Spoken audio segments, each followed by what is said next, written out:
बरेली में साई सीसगढ़ इलाके में महिलाओं की हत्या करने वाला सीरियल किलर गिरफ्तार। आपको बता दें, एसएसपी अनुराग आर्य ने बताया, आरोपी कुलदीप गंगवार नवाबगंज थाने के गांव बाकरगंज समूहा का रहने वाला है। उसकी मानसिक स्थिति ठीक नहीं है।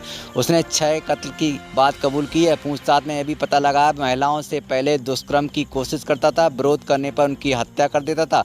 आपको बता दें, 10 साल पहले कुलदीप की शादी भानपुर गाँव निवासी लौंगसुरी से हुई थी। उसकी हरकतों से परेशान लौंगसुरी ने दूसरी शादी कर ली और उसे छोड़कर चली गई। कुलदीप की सौतेली माँ उसे और उसकी मां को परेशान करती थी। बताते हैं, तभी से वह महिलाओं से नफरत करता। पुलिस ने दोपहर में घटना का खुलासा कर दिया। आरोपी ने 6 कत्ल कबूल किए हैं। आपको बता दें, मीरगंज सर्किल और साई सीसगढ़ थाना क्षेत्र में सभी 11 महिलाओं की हत्या एक ही तरीके से की गई है। सभी को दुपट्टे या साड़ी से गला घोंटकर मार दिया गया था। ये मामला पुलिस के लिए सरदर्द बना हुआ था।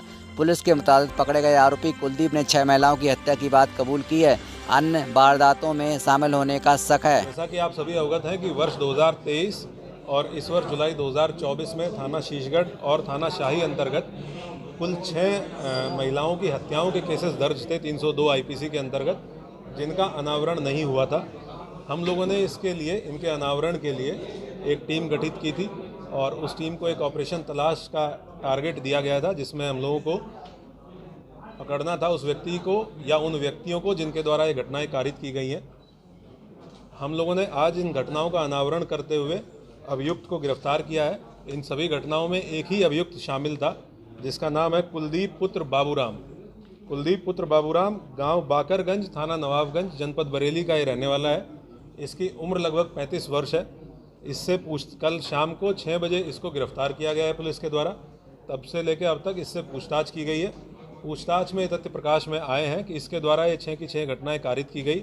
इन 6 घटनास्थलों पे ये पुलिस को लेके गया है। इसके द्वारा एग्जैक्ट घटनास्थल दिखाया गया है कि किस जगह पे इसने घटना कारित की। घटना कारित करने का तरीका भी इसके द्वारा बताया गया है। उन सब की हम लोगों ने वीडियोग्राफी की है, जो कि एविडेंस के रूप में विवेचना के दौरान इस्तेमाल किया जाएगा। इसका जो पारिवारिक बैकग्राउंड है वो ये पता चला है कि इसके पिताजी की 2 शादियाँ हुई थी और जो इसकी सगी माँ थी उनके साथ इसके पिताजी के द्वारा मारपीट की जाती थी। कुछ समय ऐसा था जब इसकी सगी माँ और सौतेली माँ दोनों उसी घर में रहती थी। उस दौरान इसके पिताजी के द्वारा इसकी माँ के साथ मारपीट की गई, कई बार मारपीट की गई, जिसके लिए अपनी सौतेली माँ को दोषी मानता था। उसके बाद वर्ष 2014 में इसकी शादी हुई। इसका जो हिंसक नेचर था वो अपनी पत्नी के साथ भी जारी रहा और कई बार ऐसा हुआ कि ये हिंसक हुआ और इसने अपनी पत्नी के गले को भी दबाने का प्रयास किया।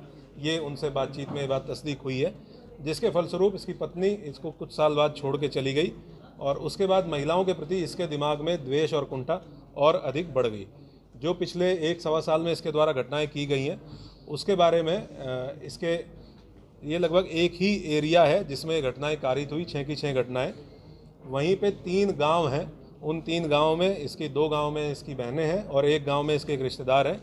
ये उन 3 में से किसी एक गांव में अपना ठिकाना ढूंढता था और उसके बाद क्योंकि वहाँ लोकल रहने वाला है, वहाँ का एरिया बहुत अच्छे से जानता है, तो दिन में ये पगडंडियों के रास्ते, चक्रोड़ के रास्ते खेत घूमता था और ऐसा स्थान चिन्हित करके ये देखता बेसिकली ये था कि किस खेत में अकेली महिला है जो काम कर रही हैं, क्योंकि दिन में महिलाएँ अक्सर जाती हैं चारा काटने के लिए या खेत में काम करने के लिए, और ऐसी महिलाओं को टारगेट करके ये उनके पास पहुंचता था। या अगर इसको कहीं पगडंडी पे रास्ते पे महिला मिली तो ये महिलाओं से बातचीत करने में बहुत सहज तरीके से बातचीत करता है। इसकी कुछ वीडियोस भी हमारे पास हैं जिसमें अनजान महिलाओं से पुलिया पे बैठ के बातचीत कर रहा है। तो ये बहुत सहज तरीके से बातचीत करता था और उनको सुनसान जगह पे ले जाके, जो थोड़ा 10-20 मीटर दूर खेत में ले जाके उनसे सेक्शुअल फेवर्स के लिए अप्रोच करता था। जैसे ही महिला ने विरोध किया या महिला ने मना किया तो ये तत्काल बहुत एग्रेसिव हो जाता है, हाइपर एग्रेसिव हो जाता है और इसके द्वारा उनका गला दबाते हुए और उनकी साड़ी के पल्लू से, और एक केस में जिसमें महिला ने सूट सलवार पहन रखा था, उसमें उनकी चुनरी को इस्तेमाल करते हुए उनका गला दबाते हुए बाईं तरफ गांठ इसके द्वारा मारी गई। इस तरीके से इसके द्वारा ये घटनाएं कारित की गई। हम लोगों ने बहुत कुल कितने घटनाएं इसने कबूल की? कुल 6 घटनाएं अभी हैं जिन घटनास्थलों पे, क्योंकि हमारे पास हमें इसको मजिस्ट्रेट के सामने भी पेश करना था। कुल 6 घटनाएं हैं जिसके बारे में हम इसको घटनास्थल पे ले जाके हमने तस्दीक कर लिया है कि ये घटना इसने कहाँ पे की, किस तरीके से की, कब की। एक और चीज़ सामने आई है कि ये हर घटनास्थल से एक ट्रॉफी के रूप में, जो कि इस तरह के अपराधियों का एक की फीचर देखा गया है, कुछ ना कुछ लेके जाता था। और उसमें 2 केसेस में जो हसिया महिला के पास थी, महिला ने जब विरोध किया तो उसी हसिया को ये लेके गया, वो दोनों बरामद कर ली गई हैं। एक केस में ये एक ब्लाउज़ का टुकड़ा और लिपस्टिक और बिंदी ये लेके गया, वो भी इसने जहाँ पे उसको ये रखता था वो बरामद कर लिया गया है। एक आधार कार्ड भी बरामद किया गया है। अभी हम लोग इससे और विस्तृत पूछताछ करेंगे। 3 और घटनाएं हैं जो सिमिलर मॉडस ऑपरेंडी के साथ हुई हैं, जिसमें पूर्व में जो वर्कआउट हो चुकी हैं, जिनमें कुछ लोग जेल गए थे, उसके बारे में इसको रिमांड पे लेके पीसीआर पुलिस कस्टडी रिमांड पे लेके, क्योंकि जिस तरह का इसका मॉडस ऑपरेंडी है हम लोगों को बहुत विस्तृत रूप से इससे पूछताछ करने की आवश्यकता है। तो हम पीसीआर पे रिक्वेस्ट करके और तब इससे और डीपली पूछताछ की जाएगी और घटनास्थलों पे भी इसको लेके जाएंगे। घर में या किसी बिल्डिंग में घटनाएं नहीं हुई है, खेत में घटनाएं हुई है या खेत के नज़दीक सुनसान एरिया में घटनाएं हुई है। नंबर 2, सभी 45 से 65 के एज ग्रुप की महिलाएं थी। नंबर 3, जिस तरीके से मारा गया है वो कॉमन था। पोस्टमार्टम रिपोर्ट का जब हम लोगों ने अध्ययन किया तो कुछ छोटी छोटी चीज़ें कॉमन आई, जिससे हम लोगों को आइडिया लगा कि ये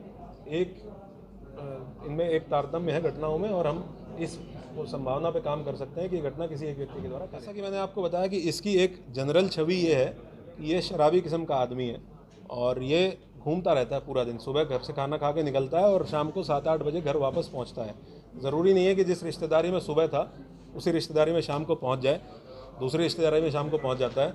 और महिलाओं के साथ बातचीत करने में और लोगों के साथ बातचीत करने में बहुत सहज है। तो इस वजह से लोगों को इसके ऊपर शक नहीं हुआ। हम लोगों ने बहुत एक्सटेंसिवली बहुत लोगों से बातचीत की, जैसे ठेले वाले हैं, ई रिक्शा वाले हैं, ऑटो वाले हैं जो उसी रूट पे चलते हैं। हमने उनसे बातचीत की कि कभी ये किसी ई रिक्शा में बैठा हो, तो जिसने भी बताया उसने बताया कि साहब पैदल पैदल घूमता था और ये खेतों के रास्ते हुए आता था, सड़क क्रॉस करके, मेन रोड पे कभी नहीं चलता था, सड़क क्रॉस करके दूसरी तरफ जाके फिर खेतों के रास्ते कहीं निकल जाता था। तो जनरली इसका नेचर लोगों के साथ व्यवहार सामान्य रूप से अच्छा था। कितनी टीमें लगाई गई थी, सीसीटीवी भी लगाए गए थे? नहीं, इसके ऊपर पूर्व का आपराधिक इतिहास इसका नहीं है। किस तरह से ये हाथ में आया, ये किस तरह से गिरफ्तार किया, कितनी टीमें लगी थी, कितने कैमरे लगाए गए थे? हम लोगों ने पिछले महीने जब घटना हुई 3 जुलाई को, उसके बाद अपने कैंप ऑफिस पे एक वॉर रूम तैयार किया, जिसमें जितने लोगों को इन घटनाओं की जानकारी थी उनसे पूरा इनपुट लिया गया। हर आदमी का एक खुला मत लिया गया, ओपिनियन लिया गया कि आपको इस घटना के बारे में क्या लगता है। कुछ ओपिनियन कुछ आए, कुछ ओपिनियन अलग तरह के आए, और हम लोगों ने उसमें अलग अलग टीमें बनाई, कुछ इंडिविजुअल घटनाओं पे काम करने के लिए, और 22 टीमें हम लोगों ने कुल लगाई थी इस संभावना पे काम करने के लिए कि ये घटना किसी एक व्यक्ति के द्वारा सारी घटनाएं कारित की गई हों। पहली बार किसी घटना में मैप बनाया गया था पूरा? जी, हम लोगों ने इसको गूगल अर्थ का यूज़ करते हुए, मैप्स का यूज़ करते हुए पूरी घटनाओं की प्लॉटिंग प्रकाश में आई है। प्रयास इसने सब में किया है।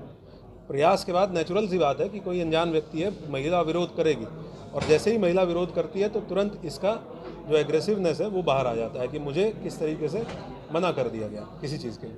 ये किसी भी चीज़ के लिए इसको अगर मना कर दिया जाता है तो ये एग्रेसिव हो जाता है, और उसी एग्रेसिवनेस में फिर ये घटनाएं इसके द्वारा कारित की। जो घटनाएं हुई थी उस मामले में भी री-इन्वेस्टिगेशन होगा, क्योंकि इसका और उसका बिल्कुल मॉडल ऑपरेंडी से एक सा है। जी, जितनी घटनाएं जिसमें मॉडस ऑपरेंडी सेम है वो हमारी अंडर इन्वेस्टिगेशन है, ये भी अंडर इन्वेस्टिगेशन है। हम लोग क्योंकि इसमें बहुत लोगों ने काम किया है तो एक टीम गठित करके इन सारी घटनाओं का एक टीम से इन्वेस्टिगेशन कराएंगे, और इसको पीसीआर लेके उन घटना स्थलों पे भी ले जाएंगे कि अगर ये तस्दीक करता है कि उन घटना स्थलों पे ये था, तो हम पूरे एविडेंसेस कलेक्ट करके उन घटना के बारे में भी इससे जरूर छानबीन पूर्व में जेल गए हैं, तो जो पूर्व में लोग जेल गए हैं उस मामले में अब लगता है कि इंसाफ मिल जाएगा अगर ये खुलता है। वो मैं आपको इन्वेस्टिगेशन के दौरान आपको जैसा जैसा होता रहेगा मैं आपको अपडेट करता रहूँगा, लेकिन ये मैं आपको एश्योर कर रहा हूँ कि हम लोग इन्वेस्टिगेट कराएंगे।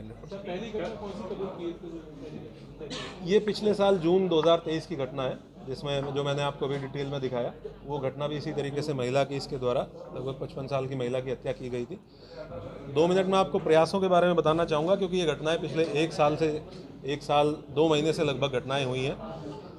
पिछले 1 साल से पुलिस के अधिकारियों, कर्मचारियों, सभी पुलिसकर्मियों के द्वारा बहुत मेहनत से की गई हैं। तो he is a serial killer for sure. और जो हम लोगों ने अलग अलग टीमें 22 टीमें लगाई थी, उसके साथ साथ इसको एक ऑपरेशन तलाश का नाम दिया था। एक वॉर रूम तैयार किया गया, उसमें पूरा डेटा फीड किया गया, बहुत सारे चार्ट्स तैयार किए गए, इसमें पोस्टमार्टम रिपोर्टों का डिटेल में अध्ययन किया गया। एसपी साउथ, एसपी नॉर्थ साहब के द्वारा फॉरेंसिक जो एक्सपर्ट्स हैं उनसे भी बहुत सलाहें ली गई, उनके द्वारा जो इनपुट दिए गए, कुछ क्लिनिकल जो साइकोलॉजिस्ट होते हैं उनसे बातचीत की गई, उनके द्वारा काफ़ी इनपुट्स दिए गए। और सीसीटीवी कैमरा, लगभग 1500 सीसीटीवी कैमरा की फुटेज हम लोगों ने देखी। 600 सीसीटीवी कैमरा नए इंस्टॉल किए गए इस एरिया में, सादे कपड़ों में और पुलिस की वर्दी में पुलिसकर्मियों को बैरियर ड्यूटीज़ में लगाया गया, डिकॉय के रूप में लगाया गया। बहुत से हिडन कैमरा जो दिखते नहीं है, ऐसे कैमराओं का इस्तेमाल सादे कपड़ों में पुलिसकर्मियों को देके किया गया, जिससे हम लोगों को बहुत इंपॉर्टेंट क्लिंचिंग एविडेंस भी प्राप्त हुआ है। तो ये सारे प्रयास इस दौरान किए गए हैं और उसका कल्मिनेशन है। मैं 4 आरक्षियों का नाम लेना चाहूँगा जिनके द्वारा इस पूरी घटना में सबसे अहम महत्वपूर्ण रोल प्ले किया गया। आरक्षी सरफराज जो थाना शाही पे तैनात है, आरक्षी शेखर वर्मा ये भी थाना शाही पे तैनात है, आरक्षी उत्तम थाना शाही और आरक्षी अमित थाना शाही। तो हम लोगों की जो कांस्टेबलरी है, जो हमारे आरक्षी हैं, ये हमारी पुलिसिंग की रीढ़ की हड्डी है और इन 4 पुलिसकर्मियों आरक्षियों द्वारा बहुत ही अत्यंत मेहनत करते हुए जो भी इनके पास इनपुट्स थे उनका इस्तेमाल करते हुए, लोकल इनके पास जो मुखबिरी थी उसका इस्तेमाल करते हुए इस पूरी घटना के अनावरण में ऐतिहासिक रोल इनके द्वारा प्ले किया गया है। इसके लिए मेरे जो 25,000 रुपये का पुरस्कार मैं इनके लिए मैंने अनाउंस किया है और मैं मुख्यालय के लिए भी इसमें इनके लिए एक रिक्वेस्ट लेटर भेजूंगा कि इनको पुरस्कृत किया जाए।